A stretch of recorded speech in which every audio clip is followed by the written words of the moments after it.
Sir एक बात ये बताइए, जिस तरीके का माहौल बना हुआ है और अपने लोगों के लिए क्या संदेश देना चाहेंगे आप? देखिए, लोगों के लिए मेरा ये संदेश है कि जिस तरह से उन्होंने शांतिपूर्ण तरीके से जो धरना किया, अगर हमारी बात अगर सुनी नहीं जाएगी तो हम लोग बहुत दूर तक जाएंगे। और माननीय गृह मंत्री अमित शाह को हम आपके चैनल के माध्यम से कहना चाहेंगे, गृह मंत्री अमित शाह जी, आपसे निवेदन है, कभी भी समय है, आप माफी मांग लो। चूंकि बहुजन समाज कमजोर नहीं है, बहुजन समाज इतनी हद तक जब यहाँ तक आ सकता है तो आप सोच सकते हैं बहुजन समाज कहाँ तक जाएगा।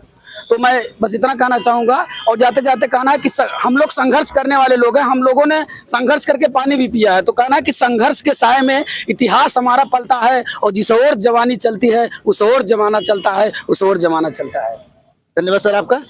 तो आप देख ही रहे होंगे किस तरीके से युवाओं में जोश है। डॉक्टर बी आर अम्बेडकर साहब का जो अपमान करने वाले लोग हैं उनको बख्शा नहीं जाएगा। आप तस्वीरों में देख सकते हैं डॉक्टर बी आर अम्बेडकर साहब, तो ये भारतीय संविधान है जिसकी बदौलत हमारा देश चलता है, लेकिन इस संविधान के रचयिता का हर जगह कहीं न कहीं अपमान किया जा रहा है। और इस अपमान का बदला बहुजन समाज और जो भीम आर्मी के लोग हैं वो जरूर लेंगे। और अगर इनका कहना है कि जो गृह मंत्री है अमित शाह जी अगर माफी नहीं मांगेंगे तो ये। नमस्कार, मैं उदय प्रताप, आप देख रहे हैं वॉरियर न्यूज पॉइंट में उपस्थित हूँ इस समय जौनपुर जिले में, जहां अम्बेडकर कचहरी के पास में आप देख सकते हैं यहाँ पर डॉक्टर बी आर अम्बेडकर साहब का जो अपमान किया गया संसद भवन में, उसके विरोध में यहाँ पर लोग धरना प्रदर्शन के लिए उपस्थित हैं। यहाँ पर आपको दिखाएंगे कि किस तरीके से लोग यहाँ पर उपस्थित है, क्या माहौल है, क्यों धरना प्रदर्शन किया जा रहा है और लोगों में क्यों गुस्सा है, क्यों इतना धरना प्रदर्शन हो रहा है। तो हम आगे लोगों से भी बात करेंगे किस तरीके से लोग क्या बात रखने वाले हैं और क्या मुद्दा है। तो हम चलते हैं लोगों के बीच में जहां पर लोग अपनी बातें रख रहे होंगे। यहाँ पर पुलिस प्रशासन भी तैनात है। पुलिस प्रशासन के बीच में ये रैली जो है धरना प्रदर्शन किया जा रहा है पुलिस प्रशासन के बीच में होगा, और शासन प्रशासन के बातों को मानते हुए लोग अपना धरना प्रदर्शन करेंगे। तो आपके लोगों के बीच में चलते हैं, वहां पर हम बात करेंगे। जैसे देख पा रहे हैं अभी हम उपस्थित हैं इस समय अम्बेडकर तिराहे पे, और यहाँ पर जो उनके अनुयायी हैं डॉक्टर अम्बेडकर साहब के बहुत सारे लोग आए हैं जो कि धरना प्रदर्शन हुआ, उसके बाद लोग समापन का हुआ है। लेकिन अभी हम उनसे भी बात करेंगे धरना प्रदर्शन क्यों हुआ और किस लिए धरना प्रदर्शन किया गया। तो सर आपका शुभ नाम बताएं। Sir Kumar Anand sir. तो सर एक बात बताइए, जो धरना प्रदर्शन हुआ वो किस लिए धरना प्रदर्शन किया गया? धरना प्रदर्शन सर पार्लियामेंट में जो माननीय गृह मंत्री द्वारा जो कि प्रेजेंट टाइम में जो कि बाबा साहब के बारे में उन्होंने कहा, टिप्पणी की थी। टिप्पणी ये की थी कि उन्होंने कहा था कि बाबा साहब का नाम लेना आजकल एक फैशन हो गया है जी। और जो बाबा साहब का नाम लेके जो कि क्या कि अगर इतनी बार अगर भगवान का नाम लेते तो स्वर्ग उनको मिल जाता जो कि। तो इसी को लेकर के बहुजन समाज काफी आहत है कि जिस बाबा साहब ने संविधान बनाया है, जिस संविधान के तहत वो संविधान के एक हिस्सा है, गृह मंत्री एक उसी संविधान में पद है, उसी पद पे बैठ करके उसी बाबा साहब को तुलना कर रहे हैं। अगर स्वर्ग में जाने की आपको जल्दी जाइए भैया, हम लोग नहीं रोक रहे हैं, हम तो कह रहे हैं कि आप स्वर्गवासी हुई।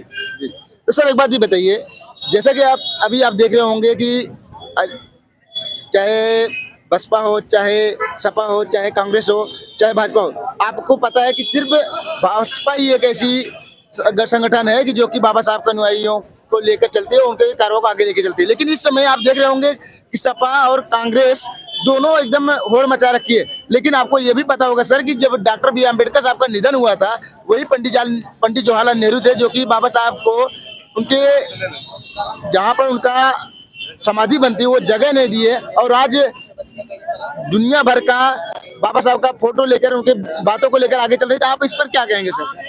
देखिए, जब तक बाबा साहब के सिपाही नहीं जगे हुए थे उन लोग हम चाहे जो करेंगे। बाबा साहब के सिपाही इतने ज्यादा सक्रिय हो चुके हैं, उनके अनुयायी पूरे देश दुनिया भर में सब जगह से। अब उन लोग लगा कि हम उनके बगैर हमारा भी काम नहीं चलेगा। उनका भी अब धीरे धीरे लोग उनकी तरफ भी मुख मोड़ रहे हैं। जनता जो बहुजन समाज जो उनको बातों में आ रहे थे, अब उन्होंने आजाद समाजवादी चंद्रशेखर आजाद जी के कारवा थाम करके लोग आगे बढ़ रहे हैं, मिशन मूवमेंट को आगे बढ़ रहे हैं।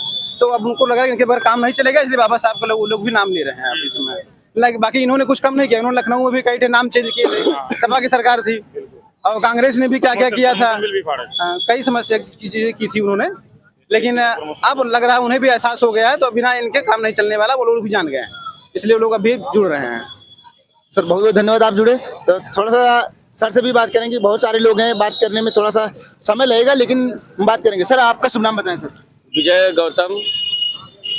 तो सर एक बात ये बताइए, अभी आप देख रहे होंगे कि जिस तरीके से बाबा साहब का अपमान करने का सिलसिला थम नहीं रहा है, और आप इस समय देख रहे होंगे एक मनी सिंह करके है, जो कि आप ट्विटर हैंडल पे आप देख रहे होंगे बहुत सारा वीडियो उनका वायरल हो रहा है कि जो कि बाबा साहब का बदल तरीके से गाली दे रहा है बहन कुमारी मायावती जी को, और भीम आर्मी चीफ चंद्रशेखर आजाद जी को दे रहा है। तो क्या आप इस पर क्या आपकी प्रतिक्रिया सर, क्या कहेंगे आप? सर अगर आज संविधान ना होता तो हो सकता है ये सब बोलने के लायक भी ना होते। और तड़ी पार गृह मंत्री अमित शाह जी ने जो बयानबाजी किया है ये बहुत ही निंदनीय है। और रही बात डॉक्टर BR अम्बेडकर जी, हमारे देश के भारतीय संविधान के शिल्पकार हैं और बाबा साहब के विचार हर घर में पाए जाएंगे, लेकिन फिर भी आज ये मनुवादी विचारधारा जो आज भारत देश में चल रही है यह बहुत ही दुखदायक है और पीड़ादायक है। सर एक बात ये हमें बताएं, जैसे कि आप देख रहे होंगे इस समय जो नए युग के लड़के हैं, जो नए हैं, वो ज्यादातर इसमें जोर शोर से भाग ले रहे हैं, लेकिन जो संवैधानिक पद पर बैठे लोग हैं वो इस पर कोई प्रतिक्रिया नहीं दिखाई दे रही। तो इस पर क्या कहेंगे सर? ये सरकार के गुलाम के हैं, जो सरकारी है वो सरकार के गुलाम है, उनके आदेश का पालन करते हैं, इसीलिए यह यानी कि बोल ही नहीं पाते।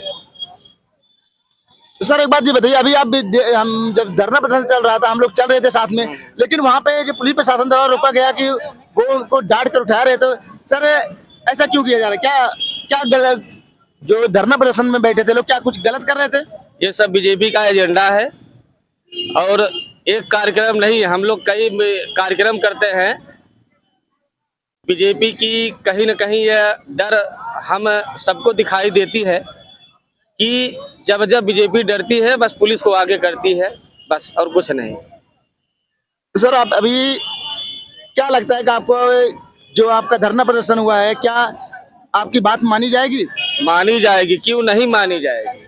संविधान से बढ़कर या बाबा साहब आम्बेडकर जी से बढ़कर अमित शाह थोड़ी ना है भैया।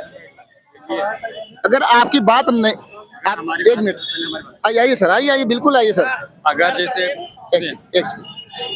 देखिए अभी सर से बात कर रहे थे तो सर भी कुछ कहना चाहे। सर पहले तो अपना नाम बताएं सर। मेरा नाम डॉक्टर प्रदीप कुमार गौतम है। जैसे इसमें बिलवार से बिलोंग करता हूँ। हम आप सबको ये बताना चाहता हूँ, जैसे अमित शाह ने अभी हमारे परम पूज्य आदरणीय बाबा साहब भीमराव अम्बेडकर पर टिप्पणी की कि आप लोग जितना अम्बेडकर इतना नाम लेते हो, अगर आप इतना भगवान का नाम लो आपको स्वर्ग मिल जाएगा। तो हम अमित शाह को बताना चाहते हैं, आप स्वर्ग ले लीजिए और हमें पृथ्वी दे दीजिए, उसके बाद आप स्वर्ग पर जाइए, राज करिए। और आप जो बोल रहे हो कि परम पूज्य आदरणीय बाबा साहब भीमराव अम्बेडकर का नाम इतने जो आपने एक धंधा बना रखे हो, हम अमित शाह को ये बात बताना चाहते हैं कि अगर आज अमित शाह उस सदन में बैठे हैं सिर्फ परम पूज्य आदरणीय बाबा साहब भीमराव अम्बेडकर की देन है। तो हम चाहेंगे अमित शाह भीम आर्मी आजाद समाज पार्टी, उसके बाद परम पूज्य आदरणीय बाबा साहब भीमराव अम्बेडकर के चरणों में माफ़ी मांगे, नहीं तो ये आज़ाद समाज पार्टी जो है पूरे देश में धरना प्रदर्शन करेगा और इसी हिसाब से धरना प्रदर्शन आगे जाता रहेगा। और अगर अमित शाह माफ़ी नहीं मांग रहे हैं तो फिर उनके इस्तीफा का मांग होगा। अगर फिर भी नहीं मांगेंगे तो उनको याद दिलाना चाहते हैं, भीमा गोरेगांव याद कर लें, कागज है 500 दलित ने 28,000 महर्षि को मार गिराया था। तो हम ऐसा ना करें, पुलिस प्रशासन या सरकार ऐसा ना करे कि हमें ये चीज़ दोहराना पड़े। तो हम सरकार को बताना चाहते हैं कि अमित शाह को अभी हिरासत में लेकर उसके बाद उनसे यानी गलती मनवाए तो ठीक रहेगा, नहीं तो हम इससे और बड़ा धरना प्रदर्शन करने के लिए तैयार हैं। जैसा कि देख रहे हैं आप, सर ने कहा कि अगर गृह मंत्री अमित शाह जी अगर माफी नहीं मांगते हैं तो आजाद समाज पार्टी बहुत बड़ा धरना प्रदर्शन करेगी। और आपको बता दें कल 24 दिसंबर को बहन कुमारी मायावती जी ने आह्वान किया है कि कल हर जगह पूरे देश में धरना प्रदर्शन किया जाएगा और हम लगातार आपको वहाँ की भी तस्वीरें आपको दिखाते रहेंगे किस तरीके का धरना प्रदर्शन वो क्या माहौल रहेगा कल। तो आप लगातार वारंट बताएंगे किस तरीके का माहौल है, आप इस पर क्या कहेंगे सर? माहौल पूरे देश में बहुत ही खराब चल रहा है, आप लोग देख ही रहे होंगे सोशल मीडिया के माध्यम से, क्योंकि गोदी मीडिया जो मेन स्ट्रीम मीडिया वो तो पूरी तरह से बिक चुका है, उसमें आपको ये खबर देखने को नहीं मिलेगा। तो सोशल मीडिया के माध्यम से आप पूरे देश में ये खबर दे सकते हैं। सभी देश में जो जितने भी अम्बेडकरवादी विचारधारा के लोग हैं सभी लोगों में बहुत ही ज़्यादा आक्रोश फैला हुआ है। तो उसी के विरोध में, जैसा कि उन्होंने बोला था, उसके विरोध में अभी एक धरना प्रदर्शन हुआ। आपने देखा, कवर किया बहुत अच्छे से उसको। और ठीक इसी तरह अगर अमित शाह जी माफ़ी नहीं मांगते हैं सोशल मीडिया या मेन स्ट्रीम मीडिया के सामने आकर, तो इससे भी बड़ा आंदोलन किया जाएगा और इससे भी बहुत बड़ा उग्र आंदोलन हो सकता है। देश का माहौल और भी बिगड़ सकता है। तो बस इतना ही कहना चाहूँगा कि अमित शाह जी माफ़ी मांग ले और सभी जो पूरे भारत के अम्बेडकरवादी विचारधारा के लोग हैं, सभी लोगों से माफ़ी मांग ले कि हमसे जो है गलती हो गई। ऐसा नहीं बोलना चाहिए था बाबा साहब के बारे में, क्योंकि बाबा साहब जो है भारत के ही पूरे विश्व में जाने जाते हैं, जो कि एक बहुत बड़े नॉलेज ऑफ इंडिया के जो है मसीहा हैं बहुजन समाज पार्टी के। पूरे जो 85% बहुजन समाज के लोग हैं भारत के, उनको अपना भगवान से बढ़कर मानते हैं।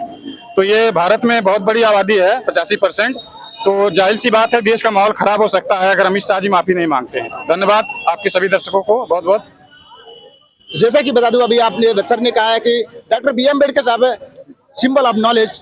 तो डॉक्टर बी अम्बेडकर साहब एक नॉलेज के सिंबल है, जो कि आप देख सकते हैं सर दिखा रहे हैं। भारतीय संविधान के साथ में भीम आर्मी चीफ चंद्रशेखर आजाद जी हैं, जो कि जिस तरीके से शेर दहाड़ता है उसी तरह से दहाड़ रहे हैं। अगर शायद है कि इनकी दहाड़ की वजह से आज भीम आर्मी के लोगों ने यहाँ पर इकट्ठा हुए, आज उनकी बदौलत है जो लोग सही सुरक्षित महसूस कर रहे हैं। और सुरक्षित महसूस करने का एक ही कारण है कि डॉक्टर बी अम्बेडकर साहब का बनाया हुआ संविधान जो लोगों को सुरक्षित और समानता का अधिकार देता है। और आप लोगों से हम थोड़ा सा और भी बात करेंगे। तो सर अभी आप कुछ कहना चाहते हैं? तो सर एक बात ये बताइए, जिस तरीके का माहौल बना हुआ है और अपने लोगों के लिए क्या संदेश देना चाहेंगे? देखिए, लोगों के लिए मेरा ये संदेश है कि जिस तरह से उन्होंने शांतिपूर्ण तरीके से जो धरना किया, अगर हमारी बात अगर सुनी नहीं जाएगी तो हम लोग बहुत दूर तक जाएंगे। और माननीय गृह मंत्री अमित शाह को हम आपके चैनल के माध्यम से कहना चाहेंगे, गृह मंत्री अमित शाह जी, आपसे निवेदन है, कभी भी समय है आप माफी मांग लो। चूंकि बहुजन समाज कमजोर नहीं है, बहुजन समाज इतनी हद तक जब यहाँ तक आ सकता है तो आप सोच सकते हैं बहुजन समाज कहाँ तक जाएगा। तो मैं बस इतना कहना चाहूंगा। और जाते जाते कहना है कि हम लोग संघर्ष करने वाले लोग हैं, हम लोगों ने संघर्ष करके पानी भी पिया है। तो कहना है कि संघर्ष के साए में इतिहास हमारा पलता है और जिस ओर जवानी चलती है उस ओर जमाना चलता है, उस ओर जमाना चलता है। धन्यवाद सर आपका। तो आप देख ही रहे होंगे किस तरीके से युवाओं में जोश है। डॉक्टर बी अम्बेडकर साहब का जो अपमान करने वाले लोग हैं उनको बख्शा नहीं जाएगा। आप तस्वीरों में देख सकते हैं डॉक्टर बी अम्बेडकर साहब। तो ये भारतीय संविधान है जिसकी बदौलत हमारा देश चलता है, लेकिन इसी संविधान के रचयिता का हर जगह कहीं न कहीं अपमान किया जा रहा है। और इस अपमान का बदला बहुजन समाज और जो भीम आर्मी के लोग हैं वो जरूर लेंगे। और अगर इनका कहना है कि जो गृह मंत्री है अमित शाह जी अगर माफी नहीं मांगेंगे तो ये बहुत बड़ा धरना प्रदर्शन करेंगे। तो इसी खबरों के साथ में मिलते हैं एक नए न्यूज के साथ में। जय हिंद, जय भारत।